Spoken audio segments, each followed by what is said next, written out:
Acho que é interessante da gente trazer para o público assim um pouco de um conhecimento enciclopédico até do que é o sistema judiciário brasileiro e tal, para a gente trazer, assim, trocar em miúdos. O que é que faz, quem é que faz o quê no sistema judiciário, quem é que cuida disso, daquilo, enfim, quem é que chega a ser julgado naquele júri que a gente vê e tal, quem não chega. Acho que isso é muito importante do pessoal conhecer, até para a gente poder chegar em outras pautas, né? Acho que um bom começo seria talvez você explicando qual é o papel do procurador no sistema judiciário. Inicialmente, gostaria de fazer uma distinção que é muito comum aparecer, a questão da nomenclatura, né? Procurador federal e procurador da República. O procurador federal, ele é o advogado da União, o advogado do governo federal, entendeu? Que representa, por exemplo, que defende a Universidade Federal, que defende o IBAMA, que defende o INSS, os órgãos do governo federal. O procurador da República, que no caso é o cargo que eu exerço, ele é um membro do Ministério Público Federal, né, que é uma instituição à parte do Poder Executivo e que tem essa incumbência, esse dever, né, essa missão constitucional de promover a justiça, né, de defender o regime democrático, de buscar a investigação dos crimes. Né? A gente tem uma atuação assim muito abrangente. A gente atua tanto na parte criminal, que ficou conhecido, né, multiplamente conhecido nos últimos anos em razão da Operação Lava Jato, né? Eu entrei no Ministério Público Federal em 2013. Então, sempre quando o pessoal pergunta o que é que você faz, né? Aí tem que explicar, não, o Ministério Público Federal é uma instituição que atua no combate à criminalidade, que atua na defesa do meio ambiente, que atua na defesa das minorias, dos indígenas. Aí depois de um tempo, de 2014 em diante, quando o pessoal pergunta, sabe a Lava Jato? Pronto. É isso que a gente faz. É um bom resumo aí da atuação, mas é um bom resumo, mas não apenas a atuação criminal. Né? O Ministério Público tem duas grandes áreas. Né? A gente atua na parte criminal, que é essa da operação. Puxa só um pouquinho o microfone aqui, que o editor tá dando a dica ali, por conta do áudio.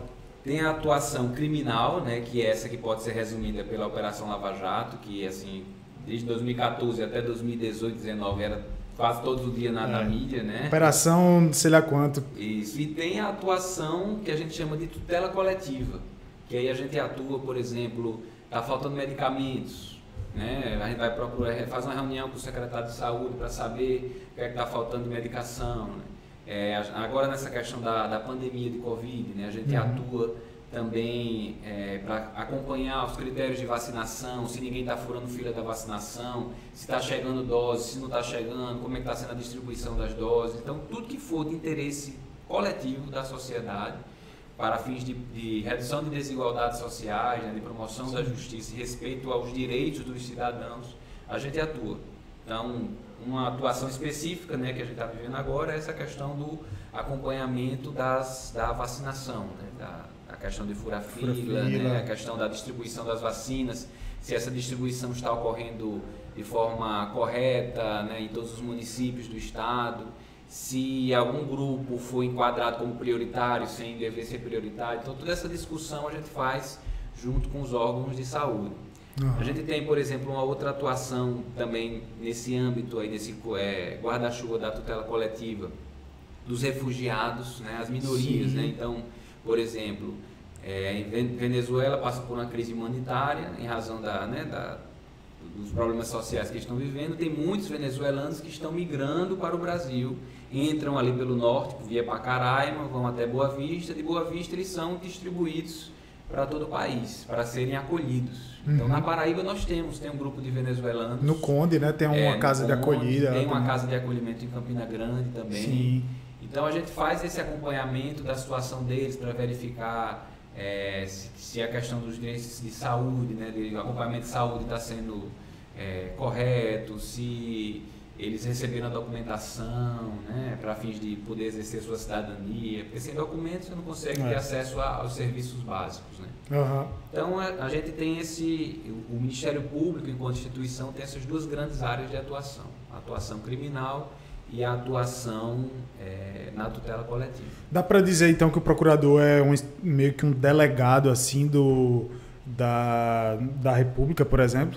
de fazer investigação e tudo mais? Isso, a gente atua na parte, nesse guarda-chuva criminal, né, nessa atribuição criminal, a gente atua diretamente com os órgãos de investigação, ou seja, nós tanto desenvolvemos investigações diretamente, certo? A gente, por exemplo, num caso criminal, a gente pede uma quebra de sigilo bancário, a gente pede uma quebra de sigilo telefônico, a gente pede uma interceptação telefônica, e a gente pode também atuar em casos mais complexos em parceria com a Polícia Federal, que aí tem o agente de Polícia Federal, tem o delegado de Polícia Federal, que é quem coordena a investigação no âmbito da Polícia Federal, e tem outros órgãos que são parceiros, como Controladoria Geral da União, que eles fazem assim, relatórios de auditoria bem completos, muito bons mesmo. Páginas e páginas e páginas. O Tribunal de Contas, o Tribunal de Contas da União e do Estado, entendeu? Tem o órgão de auditoria do Ministério da Saúde, do ENASUS.